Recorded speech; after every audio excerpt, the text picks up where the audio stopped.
Tes. Bismillah. Assalamualaikum warahmatullahi wabarakatuh. Alhamdulillah hamdan katsiran tayyiban mubarakan fihi kama yuhibbu rabbuna wa yarda.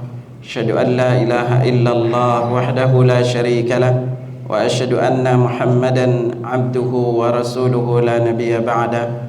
Allahumma salli wa sallim ala nabiyyina Muhammad sallallahu alaihi wasallam. Alhamdulillah, Allah Subhanahu wa taala senantiasa memberikan kita nikmat kesehatan, meringankan langkah kaki kita untuk sejenak duduk atau melaksanakan salat berjamaah di awal waktu, dan Allah memudahkan kita sejenak duduk menuntut ilmu. Semoga kemudahan yang Allah berikan kepada kita ini kelak akan mempermudah langkah kita menuju surga di hari kiamat. Akhwatal iman rahimakumullah, tidak terasa sebentar lagi kita akan memasuki 10 hari pertama bulan Zulhijjah. Karena itu saking luar biasa dan agungnya hari ini untuk kita beramal saleh di dalamnya. Insyaallah untuk pertemuan kali ini ana singgungkan antum dulu 10 hari pertama bulan Zulhijjah, hari-hari paling agung dan paling dicintai beramal saleh di dalamnya. Nah, karena itu akhi fillah, kalau kita membuka hadis-hadis terkait dengan waktu-waktu terbaik beramal saleh, jadi poin penting antum ingat sebagai seorang muslim adalah bahwa di antara karunia Allah kepada kita adalah memberikan kita ada kesempatan, ada waktu-waktu terbaik beramal saleh. Ketahuilah bahwa para ulama di bab amal saleh itu sangat memperhatikan 10-3. 10 yang pertama itu adalah 10 terakhir Ramadan, 10 kedua itu adalah 10 awal pertama bulan Zulhijjah, dan yang ketiga adalah 10 hari pertama di bulan Al-Muharram. 3 waktu ini kalau kita membaca hadis-hadisnya, maka kita akan melihat bahwa keistimewaan hari ini begitu luar biasa. Selama ini yang paling kita perjuangkan dan paling kita tahu adalah 10 terakhir bulan Ramadan. Dan sangat sedikit di antara kita itu yang memperhatikan terkait dengan 10 hari pertama bulan Zulhijjah. Saking mulianya, sebagai kesimpulan akhi fillah, Ibnu Rajab Al-Hambali sampai berkata dalam kitab beliau Lataiful Ma'arif, 10 hari pertama bulan Zulhijjah itu lebih mulia, lebih utama dibandingkan 10 hari terakhir Ramadan. Sedangkan kalau malamnya kita tahu yang menang adalah Ramadan, karena di malam itu ada malam Lailatul Qadar. Mari coba kita lihat beberapa ayat dan hadis terkait dengan ini akhi fillah.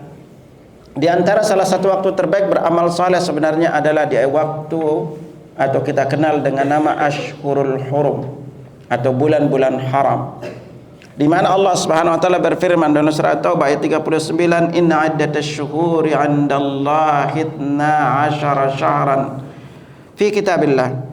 Sesungguhnya bilangan bulan pada sisi Allah itu ada 12 bulan dalam ketetapan Allah. Yauma khalaqas samawati wal ard, di waktu Allah menciptakan langit dan bumi, minha arba'atun hurum, dan dari 12 bulan itu ada 4 bulan-bulan haram. Dzalikad dinul qayyim, itulah agama yang lurus. Fala tadzlimu fihinna anfusakum, dan jangan kalian menzalimi diri kalian di bulan ini. Lalu dalam hadis riwayatkan oleh Imam Bukhari dan Muslim dari Abu Bakrah, Nabi bersabda, inaz zamana qad istadara ka hayatihi yawma khalaqas samawati wal ard. Setahun berputar sebagaimana sejak Allah menciptakan langit dan bumi. As-sanatu 12 syahran, 1 tahun itu ada 12 bulan. Minha arba'atun hurum, di antara 12 bulan itu ada 4 bulan haram. Thalathatun mutawaliyatun, 3 bulannya itu berturut-turut. Dzulqa'dah wa Dzulhijjah wal Muharram wa Rajab Mudhar alladzi baina Jumada wa Sya'ban. Di antaranya bulan haram ini adalah Dzulqa'dah, Dzulhijjah dan Al-Muharram, dan satu lagi bulan Rajab yang terletak antara Jumadal Akhir dan Sya'ban. Nah, akhi fillah, karena itulah Ibnu Abbas ketika menjelaskan ayat ini beliau mengatakan Allah mengkhususkan 4 bulan tersebut sebagai bulan haram, dianggap sebagai bulan suci. Melakukan maksiat pada bulan tersebut dosanya akan lebih besar, amal saleh yang dilakukan menuai pahala lebih banyak. Jadi kalau kita belajar di bulan-bulan akhirillah, Ramadan itu bukan bulan suci. Karena Nabi SAW setiap datang Ramadan beliau mengatakan laqad ja'akum syahrun mubarak. Telah datang kepada kalian itu bulan yang penuh barakah. Makanya Allah berfirman juga di dalam surat Ad-Dukhan ayat 3, inna anzalnahu fi lailatin mubarakah. Kami menurunkan Al-Quran itu di malam yang penuh barakah. Makanya bulan Ramadan itu disebut dengan nama bulan barakah. Nah, yang disebut dengan nama bulan suci ini adalah 4 bulan ini. Makanya namanya Ashhurul Hurum. Makanya disebut dengan tanah haram atau tanah suci, yaitu Mekah dan Madinah, 2 tanah ini. Nah, karena itu akhirillah, mari kita lihat keagungan dan kemuliaan hari ini, agar kita setiap muslim itu bisa memanfaatkan momen ini, karena waktunya itu pendek. Ya. Dari hadis-hadis yang sampai kepada kita, maka kita mendapatkan riwayat saking utama dan besarnya hari ini, sampai Nabi katakan hari ini itu adalah hari yang paling agung, paling suci, paling besar pahalanya, dan paling dicintai oleh Allah beramal soleh di dalamnya.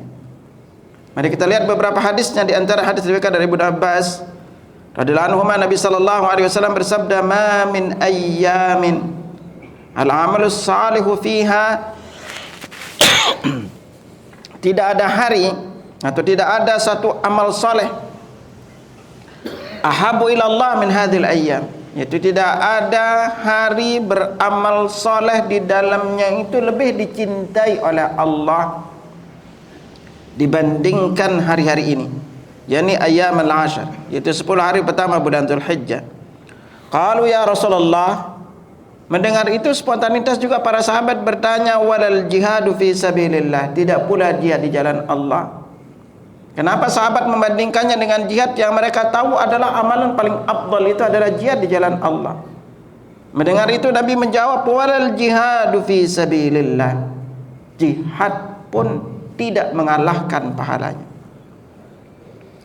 Illa, lalu Nabi lanjutkan, illa rajulun kharaja bi nafsihi wa mali falam yarji' min dzalika bi syai', kecuali seorang itu pergi dengan membawa diri dan hartanya dan dia tidak pulang dengan sesuatu apapun, alias dia meninggal di medan jihad. Diriwayatkan oleh Abu Daud, At-Tirmidzi, Ibnu Majah, juga diriwayatkan oleh Imam Ahmad dari Ibnu Abbas radhiyallahu anhu. Nah, dalam lafaz lain Nabi menjelaskan keutamaan hari ini, ma min amalin azka 'indallahi ajja wa jalla wala a'zamu ajran, tidak ada amalan yang paling suci di sisi Allah azza wa jalla dan lebih besar pahalanya, min khairin ya'malu fi ashril adha, dari kebaikan yang dilakukan di 10 hari pertama bulan Dzulhijjah. Nah, di sini Nabi menggambarkannya itu sebagai tidak ada hari paling suci dan paling besar pahalanya beramal saleh di dalamnya itu selain 10 hari adha ini, ya. Nah, lalu sahabat pun bertanya, walal jihadu fi sabilillah, tidak pula jihad di jalan Allah? Qala walal jihadu fi sabilillah, Nabi menjawab pun tidak pula jihad di jalan Allah, ya. Nah, lalu kapan pahalanya menyamai? Yaitu kecuali kata Nabi, illa rajulun kharaja bi nafsihi wa malihi falam yarji' min dzalika bi syai', kecuali seorang itu pergi keluar jihad dengan jiwa dan hartanya dan tidak ada satupun yang kembali atau dia mati syahid. Nah, kalau kita lihat tadi itu dah 3 kriteria, paling dicintai, paling suci, paling besar pahalanya beramal saleh di dalamnya. Nah, dalam ayat lain itu juga, dalam hadis lain diriwayatkan dari Ibnu Umar, Nabi katakan, ma min ayyamin a'zamu indallah, tidak ada hari yang lebih agung di sisi Allah, wala habbu ilaihi minal amali fihinna min hadhil ayyam al-ashr. Jadi tidak ada hari yang lebih agung di sisi Allah dan lebih dicintai beramal saleh di dalamnya daripada 10 hari ini. Lalu Nabi lanjutkan memberikan wasiat amalannya, fa'aktiru fihinna minat tahlili wat takbir wat tahmid.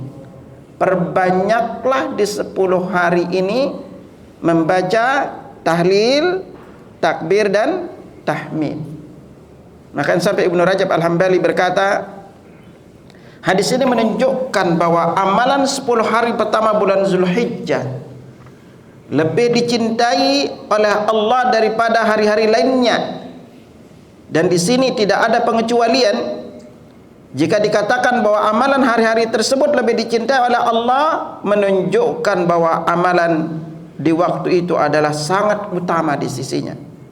Nabi jelaskan dalam Lataiful Ma'arif di halaman 459. Kemudian beliau melanjutkan juga, bahkan jika seorang melakukan amalan yang mafdul atau yang kurang utama di hari-hari tersebut, maka akan lebih utama daripada melakukan amalan yang utama di selain 10 hari pertama bulan Zulhijjah ini. Karena Nabi mengatakan tidak pula jihad di jalan Allah, beliau pun menjawab tidak pula jihad di jalan Allah. Lalu beliau memberi pengecualian jika jihad dengan mengorbankan jiwa raga, padahal jihad sudah kita ketahui ia adalah amalan yang mulia dan utama, namun amalan yang dilakukan di awal bulan Zulhijjah tidak kalah bandingnya dengan jihad, walaupun amalan tersebut adalah amalan yang mafdul atau yang kurang utama dibandingkan jihad. Artinya apa? Bahwa amalan apapun yang kita lakukan di hari-hari ini, walaupun tidak kelihatan yang utama, maka tetap akan lebih besar pahalanya dibandingkan amalan yang paling utama sekalipun, itu seperti contohnya jihad di jalan Allah. Nah, saking agungnya juga, bahkan Nabi SAW juga memuji hari ini sampai Nabi mengatakan afdalu ayyamid dunya ayyamul ashar, yakni asyara Dzulhijjah. Jadi hari-hari paling utama dunia adalah hari 10 hari ini, 10 hari pertama bulan Zulhijjah. Wala mithluhunna fi sabilillah. Sampai sahabat bertanya, tidak pula termasuk lebih utama dari jihad di jalan Allah? Qala wala mithluhunna fi sabilillah. Tidak pula jihad di jalan Allah illa rajulun haffara wajhahu fit turab, kecuali seorang itu menutup wajahnya itu dengan debu atau dia mati syahid. Nah, ini saking agungnya jemaah sekalian hari ini, karena ini kita banyak melupakan hari ini. Kalau tidak ada berhalangan tanggal 28 bulan ini kita sudah masuk di tanggal 1-nya. Kita tunggu informasi terkait dengan ru'yahnya di tanggal di akhir bulan ini. Nah, juga saking utamanya hari ini akhirnya, kalau kita lihat lagi penjelasan para ulama tafsir, maka 10 hari pertama bulan Zulhijjah ini pun Allah bersumpah akan kemuliaannya. Makanya Nabi Allah Subhanahu wa taala berfirman dalam surah Al-Fajr, wal fajri wa layalin 'ashar. Demi waktu fajar dan malam yang 10. Nah, Ibnu Abbas radhiyallahu anhu ketika menjelaskan makna malam yang 10 adalah 10 pertama bulan Zulhijjah. Ini adalah penafsiran dari Ibnu Abbas, Ibnu Zubair, Mujahid dan yang lainnya dari kalangan salaf maupun khalaf, sebagaimana dijelaskan oleh Ibnu Katsir, ya. Jadi Allah bersumpah. Ingat, kalau Allah bersumpah dengan sesuatu, maka itu menunjukkan kemuliaan sesuatu yang dijadikan sumpah. Ayat-ayat sumpah seperti kita dengar dalam Al-Quran seperti wadduha wal 'adiyati dabha, itu menunjukkan wawunya itu disebut dengan nama wawul qasam atau waw bersumpah, huruf yang digunakan untuk bersumpah. Nah, lalu kita lihat lagi di antara keutamaan 10 hari pertama bulan Zulhijjah ini, inilah yang Allah sebut dengan ayyaman ma'lumat atau hari-hari yang ditentukan. Sebagaimana Allah berfirman dalam surat Al-Hajj ayat 28, Allah berfirman wa adzin fin nasi bil hajji yatuka rijalan wa ala kulli dhamirin yatina min kulli fajjin amik. Dan serulah kepada manusia untuk mengerjakan haji, niscaya mereka akan datang kepadamu dengan berjalan kaki dan mengendarai unta yang kurus dari berbagai penjuru yang jauh maupun yang dekat, ya. Apa tujuannya? Liyashhadu manafi'a lahum, agar mereka menyaksikan manfaatnya, wa yadhkur ismallahi fi ayyamin ma'lumat, dan agar mereka menyebut nama Allah pada hari-hari tertentu. Makanya Ibnu Abbas menjelaskan ayaman ma'lumat itu adalah 10 hari pertama bulan Zulhijjah, dan ini adalah pendapat mayoritas ulama. Demikian pendapat dari Ibnu Umar, Ibnu Abbas, Hasan al-Basri, Atha, Mujahid, Ikrimah, Qatadah, Ibrahim an-Nakhi, Abu Hanifah, Imam Syafi'i, dan pendapat yang masyhur dari Imam Ahmad. Nah, karena itu di sini Allah menyebutnya sebagai hari-hari tertentu. Dan bahkan kemuliaan hari ini adalah bahwa 10 hari pertama bulan Zulhijjah ini termasuk di antara 10 hari tambahan yang Allah janjikan kepada Musa untuk bertemu dengan Allah. Allah berfirman dalam surah Araf ayat 142, wa wa'adna Musa 30 laila wa atmamna bi ashrin wa atmamnaha bi ashrin, dan kami janjikan kepada Musa untuk memberikan Taurat kepadanya sesudah berlalu 30 malam, dan kami sempurnakan jumlah malam itu dengan 10 malam lagi, yaitu menjadi 40 malam. Dan inilah yang fatamma miqat rabbih 40 laila, maka sempurnalah waktu yang telah kami tentukan Rabbnya 40 malam, dan sisanya ini adalah 10 hari ini termasuk di antara 10 hari pertama bulan Zulhijjah. Nah, karena itu akhwatul iman, dan kita tahu bahwa 10 hari pertama bulan Zulhijjah ini juga di antara kemuliaannya adalah yaitu muktamarnya kaum muslimin, berkumpulnya kaum muslimin dari berbagai penjuru dunia untuk wukuf di Arafah. Karena wukuf ini merupakan inti haji. Karena itulah Nabi sallallahu alaihi wasallam bersabda, al-hajju Arafah. Haji itu adalah wukuf di Arafah, sebenarnya diriwayatkan oleh Imam Tirmidzi. Nah, pertanyaan berikutnya adalah, dan sebelumnya juga 10 hari ini termasuk di antara hari di mana Allah menyempurnakan agama Islam, yaitu ketika Allah Subhanahu wa taala menurunkan ayat surah Al-Maidah ayat 3, di antara ayatnya bunyi al-yauma akmaltu lakum dinakum wa atmamtu alaikum ni'mati wa raditu lakumul Islam madina. Itu hari ini atau pada hari ini aku sempurnakan bagi kalian agama kalian, dan telah aku sempurnakan nikmatku untuk kalian, dan aku redha Islam sebagai agama kalian. Nah, di sini sekali lagi para ulama sepakat mengatakan bahwa ayat ini turun di bulan Zulhijjah saat haji wada, yaitu bertepatan dengan hari Jumat. Nah, ini kemuliaan hari-hari ini. Lalu berikutnya apa sih amalan yang kita disunnahkan untuk kita lakukan di hari-hari ini?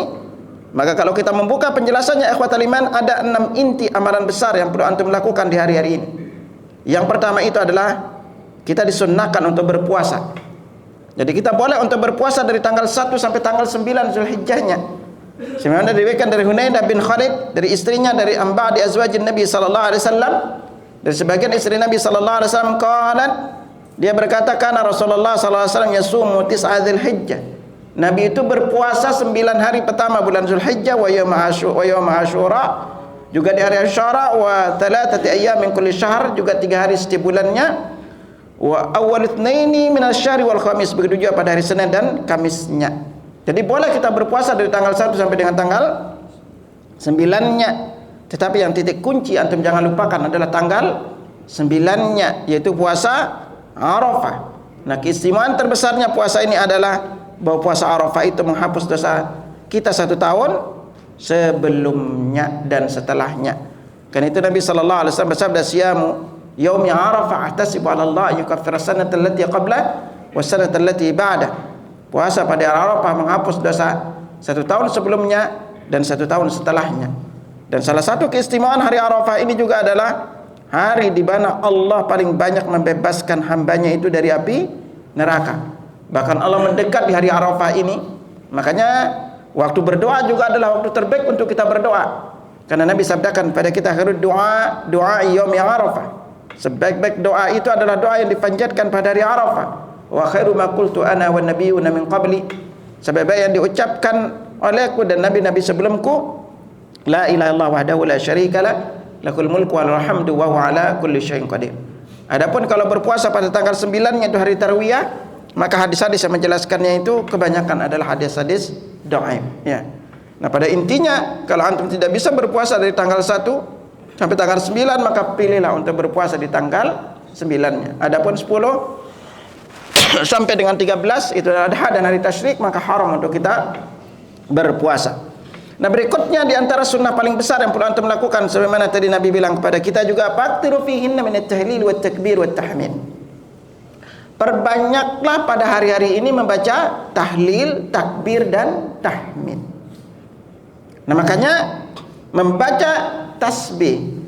Kalau ayat surat Al-Hajj ayat 28 secara khusus Allah firmankan kepada kita, liyadhkurusmallah fi ayyamin ma'lumat, agar mereka menyebut nama Allah pada hari-hari tertentu, itu tanggal 1 sampai 10-nya Zulhijjahnya.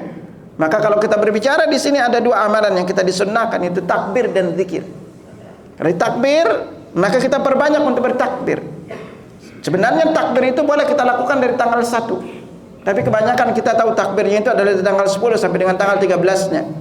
Kita lihat sebagaimana dari kalam Al-Bukhari, kisah terkait dengan Ibnu Umar dan Abu Hurairah. Ibnu Abbas berkata, qala Ibnu Abbas, wa dzkur ismallah fi ayyamin ma'lumat ayyamul 'ashar. Ibnu Abbas berkata, berzikirlah kalian kepada Allah di hari-hari yang tentukan, yaitu 10 hari pertama bulan Zulhijjah. Wal ayyamul ma'dudat ayyamut tasyrik, dan ayyamul ma'dudat maksudnya adalah hari tasyrik. Lalu apa? Wa kana Ibnu Umar wa Abu Hurairah yakhrujan ila suq fi ayyamil 'ashar yukabbiran. Lalu Abu Hurairah, Ibnu Umar dan Abu Hurairah keluar ke pasar, kemudian mereka itu bertakbir, wa yukabbirun nas bi takbirihima. Lalu manusia pun ikut bertakbir bersama mereka. Wa kabbara Muhammad bin Ali khalfan nafilah, sementara Muhammad bin Ali itu bertakbir setelah salat sunnah. Jadi di sini kita belajar bahwa takbir itu ada dua, ada yang mutlak, ada yang muqayyad. Adapun mutlak itu bebas antum bertasbih kapanpun, sepanjang tanggal 1 sampai dengan tanggal 13-nya. Jadi boleh kita takbir di hari-hari ini, tanggal 1 sampai dengan tanggal 13-nya. Adapun yang muqayyad, maka sering kita lakukan adalah selesai salat wajib, ya. Terutama kita lakukan hanya pada tanggal 10 sampai 13-nya aja. Jarang kita lakukan dari tanggal 1-nya. Nah, di sini juga sekali lagi akhwatul iman, kita disunnahkan, jadi antum jadikan lidah antum berzikir. Usahakan kalau bisa antum banyak baca Al-Qur'an di hari-hari ini. Karena apapun amal saleh yang kita lakukan pada intinya di hari itu semuanya dilipat gandakan pahalanya oleh Allah. Sebagaimana kita begitu semangat untuk beramal di malam-malam terakhir Ramadan, maka fokuskan antum juga untuk banyak beramal di 10 hari ini. Karena pahala itu yang sangat berbeda banget akhirnya. Ya, kalau malamnya kita tahu menang Ramadan, tapi kalau siangnya itu menang adalah 10 hari pertama bulan Zulhijjah yang Nabi katakan sebagai hari-hari paling afdal dunia. Makanya keistimewaannya juga kita ditentukan amalan khususnya yang perlu perbanyak kita lakukan di hari-hari ini. Nah, berikutnya apa? Yang wajibnya itu adalah haji dan umrah bagi yang mampu. Ya, kalau Allah yang memanggil antum untuk menaikkan haji, alhamdulillah. Karena kita tahu bahwa haji itu waktunya itu sudah ditentukan, yaitu intinya di tanggal 9 Zulhijjah, yaitu wukuf di Arafah. Nah, lalu di antara amalan penting yang kita lakukan selain haji itu adalah berkurban. Ana singgungkan antum 8 poin penting antum ingat di bab kurban, agar kurban yang antum lakukan itu lebih tepat sesuai dengan sunnah Rasulullah sallallahu alaihi wasallam. Poin pertama itu adalah masalah niat. Maka ketahuilah di dalam berniat berkurban, boleh seorang muslim itu berkurban 1 ekor kambing diniatkan sekeluarga, itu boleh. Ya. Maka para sahabat biasa melakukan ini. Makanya ketika antum berniat nanti berkurban, niatkan atas nama keluarga. Kalau kita niatkan atas nama keluarga, maka semua keluarga kita dapat. Siapa keluarga kita? Ayah, ibu, ke atas ya. Ayah, ibu, kakek, nenek. Lalu anak, istri, saudara, paman, saudara kita, paman itu dapat. Semua karena dia termasuk dalam lingkaran keluarga kita. Makanya Nabi ketika berkorban mengatakan bismillah, Allah akbar, hadza anni, ya Allah ini dariku, wan ahli baiti, dan keluargaku, dan yang belum berkorban dari umatku. Jadi berniat itu bukan tahun ini atas nama suami, tahun depan itu bapak ibunya, tahun depan anaknya, enggak. Antum niatkan atas nama keluarga. Kalau antum berkorban atas nama kepunya keluarga 5 orang, maka antum dapat pahala 5-5-nya dari keluarga antum. Nah, berikutnya adalah kita tidak mendapatkan contoh sama sekali dari Nabi meniatkan khusus kurban itu atas nama yang meninggal dunia. Karena Nabi tidak pernah meniatkan khusus atas nama Khadijah. Padahal beliau pernah berkorban unta sebanyak 40 ekor dan yang menyembelihnya adalah Ali bin Abi Thalib. Beliau menyembelih pertama, lalu Ali bin Abi Thalib menyelesaikannya. Ini dari sisi niatnya. Yang kedua, poinnya adalah berkorban hewan itu udah ditentukan jenisnya, yang disebut dengan nama bahimatul an'am, hewan binatang ternak. Urutannya adalah paling afdal unta, berikutnya itu adalah sapi, lalu kambing atau domba. Ya. Dan semakin bagus dan gemuk hewan kurban kita itu semakin afdal. Karena kebiasaan para sahabat radhiyallahu majma'in adalah mereka itu menggemukkan dulu binatang kurbannya itu selama 1 bulan sebelum datang Idul Kurban. Makanya Nabi jelaskan kepada kita itu beliau berkorban itu dengan 2 ekor kibas bertanduk putih. Ya. Nah di sini juga apa artinya? Bahwa jantan itu lebih afdal untuk kita berkorban dibanding betina. Tetapi seluruh ulama sepakat bahwa berkorban betina itu secara hukum adalah sah. Adapun hukum berkorban itu menurut mayoritas ulama adalah sunnah dan sangat ditekankan bagi yang mampu, karena Nabi sallallahu alaihi wasallam bersabda, "Man kana lahu sa'ah." Siapa yang memiliki kelapangan rezeki falam yudhi dan belum berkorban fala yaqrabanna musallana, maka jangan dia mendekati tempat salat kami. Lalu ketahuilah bahwa berkorban utuh itu lebih afdal dibanding kalau kepisah. Utuh 1 onta, utuh 1 sapi, utuh 1 kambing. Ya, jadi ini yang perlu antum ingat, harus utuh dibanding kalau di patungan. Ya. Nah, maka dari itu kalau kita berkorban, mana lebih afdal kita berkorban patungan kambing atau patungan sapi, sapi atau patungan tapi kambing utuh? Lebih afdal utuh, karena yang diharapkan itu adalah utuh, sehingga antum itu bisa menyembelih hewan kurban sendiri. Nah lalu berikutnya apa di bab kurban ini? Maka yang paling afdal untuk antum lakukan itu untuk kurban kita itu adalah antum yang punya kurban potong sendiri, makan sekeluarga. Ini yang paling afdal. Ya, karena Nabi itu di musim pacaklik beliau mengatakan kulu, makan, sedekahkan, simpan. Jadi makan, sedekahkan, simpan. Nah, adapun di waktu lapang Nabi katakan makan, simpan, sedekahkan. Ini modelnya kita bagi jadi 3 bagian ini. Nah, tetapi di bab kurban akhirnya perlu diingat bahwa sembelihan hewan kurban itu tidak memiliki asnaf, tidak memiliki khusus penerima. Ya, jadi siapapun boleh memakan hewan kurban itu, yang penting dia berkorban. Berbeda kalau zakat mal, maka dia punya golongan yang berhak menerimanya. Tapi kalau korban enggak. Nah, lalu berikutnya di antara poinnya di korban itu, karena kita dianjurkan memakan daging kurbannya, sangat berbeda memakan daging kurban dengan daging lainnya. Makanya di tanggal 10 hari pertama bulan Zulhijjah ini, mana lebih afdal saya beli daging lalu sedekah dagingnya atau memotong hewan kurban? Tetap lebih afdal memotong hewan kurban. Karena yang Allah terima itu, nah Allah berfirman, la yanallahu luhumuha wala dima'uha walakin yanalu taqwa minkum. Allah itu tidak menerima darah dan daging, yang diterima dari kalian itu adalah takwa kalian. Nah yang utama antum perlu ingat adalah yang berkurban itu boleh memilih bagian daging mana aja dari hewan kurban. Dia boleh memilihnya. Nah, makanya paling afdal antum punya kambing, potong sendiri, belajarlah memotong karena lebih afdal. Ya, kalau kita memotong sendiri. Kalau antum belum belajar berani potong kambing, potong ayam dulu deh gitu. Baru berikutnya nanti belajar deh potong kambing gitu. Jangan nanti pas motong kambing lalu pingsan sendiri ngeliat darah gitu. Nah, belajarlah motong. Nah, paling afdal ingat sedekah itu dibagi ke anggota keluarga. Ini paling afdal. Tapi anak ngingetin antum, jangan sampai antum korban sapi pingin nyate gitu kan. Akhirnya minta daging kambing, atau dia potong kambing pingin buat rendang, akhirnya minta daging sapi. Ini yang kurang tepat. Ya, jadi membeli antum pokoknya antum memakan daging hewan kurban antum sendiri, dan silakan bagi ke keluarga. Itu keluarga. Kalau lebih silakan bagi yang lainnya. Pada intinya tidak memiliki asnaf. Yang dibatasin itu hanya memotong. Perlu diingat ya. Yang dibatasin adalah memotongnya. Dan usahakan akhirnya hewan kurban antum itu dipotong di tanggal 10. Kenapa? Agar masuk lingkaran 10 hari pertama bulan Zulhijjah. Walaupun boleh memotongnya tanggal 11 sampai 13, tapi pahalanya sudah berbeda. Memang ayam tasyrik, ayam akl wasyarb. Hari tasyrik itu 11, 12, 13 adalah hari makan dan minum. Tetapi kalau dipotong di hari itu udah berbeda pahalanya, karena nggak masuk 10 hari pertama bulan Zulhijjah. Jadi memotongnya kita cuma 4 hari, 10, 11, 12, dan 13. Silakan dipilih dari, tapi paling afdal adalah di tanggal 10-nya. Gitu. Nah lalu berikutnya bahwa di hewan kurban ini, di antara larangan kerasnya adalah tidak boleh memberikan bagian dari hewan kurban itu kepada jagal sebagai tambahan upah. Karena Ali bin Abi Thalib ketika menyembelih hewan kurbannya Nabi mengatakan, jagal itu kami beri dari dana kami sendiri. Kalau jagal itu membuat persyaratan, oke, saya mau potong, tapi kepala untuk saya. Kalau disetujuin dan dia tidak rela kecuali dengan dikasih kepala, maka kita termasuk di dalam transaksi jual beli. Karena Nabi SAW bersabda, man ba'a hadiyatahu fala udhiyata lahu. Siapa yang menjual hewan kurbannya, maka dia tidak termasuk berkurban. Jadi silakan, pokoknya seluruh bagian hewan kurban itu silakan dibagi.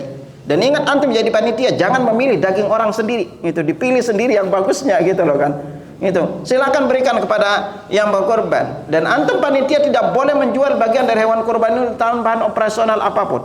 Kalau ada butuh biaya operasional untuk pemotongan atau pemeliharaan sampai sebelum dikorban, maka itu dibebankan kepada yang berkorban. Berikutnya adalah bahwa apabila daging itu diberikan kepada fakir miskin, lalu mereka berkorban jual hewan kurbannya, maka itu tidak mengapa, ya. Yang penting bukan yang kurban yang menjualnya.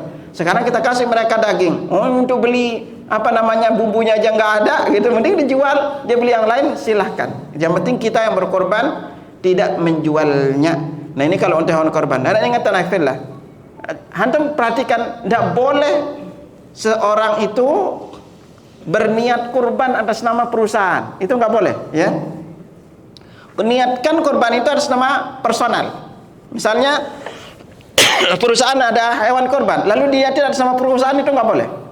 Maka tunjuklah paling tidak 7 orang dari karyawan yang ada niatkan atas nama dia. Walaupun nanti hewan kurbannya boleh dimakan oleh siapapun. Yang penting ditunjuk. Tahun depan mungkin atas nama yang belum, silakan. Tapi nggak boleh diniatkan atas nama perusahaan, itu nggak boleh, karena harus diniatkan atas nama personal. Karena kalau diniatkan atas nama perusahaan itu bukan korban jadinya. Lalu berikutnya antum dia ingatin anak-anak antum, tidak ada contoh dari Nabi itu patungan kambing untuk iuran kurban, itu nggak boleh. Jadi kalau dia iuran kurban kayak seni dilakukan di anak-anak sekolah, iuran kurban lalu ngumpulin sama 50.000 beli hewan kurban, maka sekali lagi itu bukan termasuk hewan kurban, itu hanya daging sembelihan biasa. Nah, hewan kurban akhirnya perlu anda perhatikan, ada waktu usianya. Unta 5 tahun, sapi paling tidak 2 tahunan, kambing itu paling tidak 6 bulan. Perhatikan usianya. Intinya semakin sehat, gemuk yang kita kurbankan, maka pahalanya pun semakin besar. Jadi jadikan ini, antum kalau punya rezeki berniat untuk berkorban, maka insya Allah Allah akan ganti rezeki yang antum korbankan tersebut. Wallahu a'lam bissawab. Ada yang tanyain? Iya, Sabi. Perihal takdir mukoyat tadi, Ustaz. Ya. Hukumnya seperti apa? Dan yang kedua, tata cara pelaksanaannya, Ustaz. Apakah dipimpin oleh imam atau masing-masing, tapi imam suaranya lebih keras atau seperti apa? Takbir ini secara hukum adalah sunnah, ya. Kalau bagus itu memang kita takbir sendiri-sendiri, ya. Di antara lafaz takbir yang perlu anda ingat, Allahu Akbar, Allahu Akbar, La ilaha illallah, Wallahu Akbar, walillahil hamd. Jadi sunnahnya itu lafaz takbir itu 2 kali depannya, bukan 3 kali. Indonesia rata 3 kali. Allahu Akbar, Allahu Akbar, Allahu Akbar. Itu sunnahnya Allahu Akbar, Allahu Akbar, La ilaha illallah, Wallahu Akbar, walillahil hamd. Ada lafaz-lafaz yang lainnya juga. Ini di antara lafaz yang paling terkenal. Jadi sebenarnya kita bertakbir sendiri-sendiri. Kalaupun imam ini lalu kita bersendiri-sendiri, tidak dipimpin, lalu setelah imam baru takbir, kita sendiri-sendiri aja. Mending kita kebanyakan lakukan takbirnya itu sifatnya adalah mutlak. Ya, antum bisa bebas dimanapun untuk bertakbir, karena dengan bertakbir di hari-hari ini besar pahalanya di sisi Allah. Antum pulang dari kerja, selama perjalanan bisa bertakbir, lagi duduk antum bisa bertakbir, dan itulah diantara amalan paling afdal kita lakukan. Wallahu a'lam bishawab. Ada lagi? Ya. Melengkapi yang tadi, Ustaz. Jadi kalau misalnya takbir mukoyat, apakah setelah salam baca istighfar dulu atau langsung bertakbir? Sebenarnya kita bisa bertakbir selesai salat, ya. Itu bisa langsung, itu sebagai bagian dari zikirnya, bisa kita jadikan bagian dari zikirnya. Tapi kalau antum lakukan dulu zikir itu baru bertakbir, silakan. Secara umum aturannya itu tidak ditegaskan kapan ininya, waktunya. Ya wallahu a'lam bishawab. Ya. Silakan. Tadi terkait dengan amalan bikinan Ustaz. 4 lainnya apa Ustaz ya? Jadi kan untuk puasa banyak takbir, haji, umroh sama kurban. Berikutnya itu adalah kita banyak bertaubat kepada Allah Subhanahu wa taala. Ya, secara khusus antum perbanyak beramal saleh. Karena hari-hari ini sekali lagi fokuskan diri antum untuk banyak beramal saleh, manfaatkan. hari-hari ini. Karena antum akan berlalulah waktunya. Belum tentu kita ketemu tahun depan. Ya kan Ramadan aja belum tentu ketemu Ramadan tahun depan. Dibayangkan kalau antum bisa berfokus ibadah hari-hari ini, Masya Allah, berapa besar pahala yang antum dapatkan. Dan ingat nanti 10 hari pertama bulan Al-Muharram. Kalau Muharram secara khusus amalannya adalah memperbanyak puasa. Karena Nabi sabdakan Abdul Siyam ba'da Ramadan syahrul Muharram. Puasa paling abdal setelah Ramadan adalah puasa di bulan Allah, yaitu bulan Al-Muharram. Ya. Baik, demikian. Subhanakallahumma bihamdika asyhadu an la ilaha illa anta astaghfiruka wa atubu ilaik. Assalamualaikum warahmatullahi wabarakatuh.